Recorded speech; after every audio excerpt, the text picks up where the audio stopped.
I find the level of hypocrisy practiced by the so-called scholars of Mohammedan Islam not only abysmal, but also disturbing, since these scholars are supposed to be the harbingers of truth and historical facts. What is your opinion? What you have just said is not only disturbing, but also frightening, since they are doing so in spite of the incredible ease with which people are able to investigate on the internet any and all subjects known to mankind at the click of a mouse.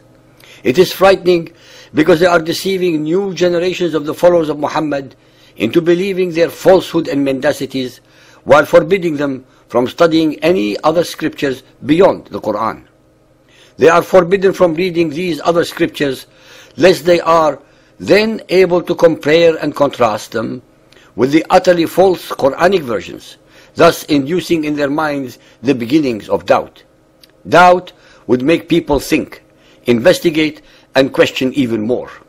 These intellectual exercises are expressly forbidden in Muhammad's Quran for the very exact reason that Muhammad did not want anyone to ask him questions that he could not possibly have logical answers for. Neither the pagan Quraysh nor the Judaized Arabs accepted his version of Islam, and when they questioned him about the differences between the biblical versions of events and his, he became upset, angry, and full of ignorant replies. His anger was precisely because he could not answer the questions truthfully, simply because his versions of events were entirely invented by him as he went along. All those who deceive and lie exhibit the same symptoms of agitation and upset whenever they are found out.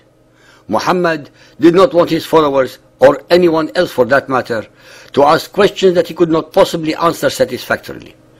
To eliminate such an event from ever happening, he created the following verse ayah, and as usual ascribed it to the unsuspecting Allah, hence making it a divine and inviolate ordinance.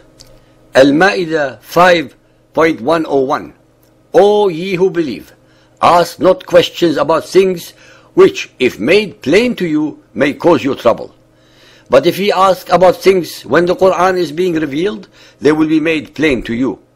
Some people before you did ask such questions, and on that account lost their faith.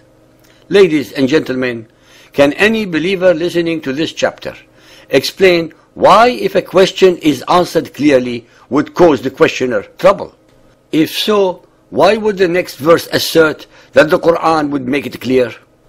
It is obvious that one is asking a question precisely because the Quran has not made it clear in the first place, and hence requires a proper answer. Sahih al-Bukhari Hadith 2.555, narrated by Ash-Shabi. Muawiyah wrote to Al-Mughira bi Shu'bah, write to me something which you have heard from the Prophet. So Al-Mughira wrote, I heard the Prophet saying, Allah has hated for you three things. 1. Vain talks. 2. Wasting of wealth. 3. And asking too many questions in disputed religious matters. Sahih al-Bukhari Hadith 9.394, narrated by Abu Musa al-Ashari. Allah's Apostle was asked about things which he disliked, and when the people asked too many questions, he became angry. Sahih al-Bukhari 4.73, narrated by Abdullah bin Abu Awfa. Allah's Apostle said, know that paradise is under the shades of swords. He then said, O Allah, the revealer of the holy book, the mover of the clouds, and defeater of Al-Ahzab, defeat them infidels and bestow victory upon us. Muhammad and his Quran never miss an opportunity to show their warmongering, hate-filled and abominable natures in hundreds of verses wishing death, destruction, plundering or subjugation on most of humanity unless and until they believe in Allah and in Muhammad as the messenger of Allah. There is absolutely nothing in the Quran which shows a path to true salvation or redemption, especially since all of Allah's creation is predestined and has no free will or choice. Sahih al-Bukhari 4.210, narrated by Salim Abu al-Nadir. Once Allah's Apostle waited till the sun had declined, and then he got up among the people and said, O people, do not wish to face the enemy in battle and ask Allah to save you from calamities.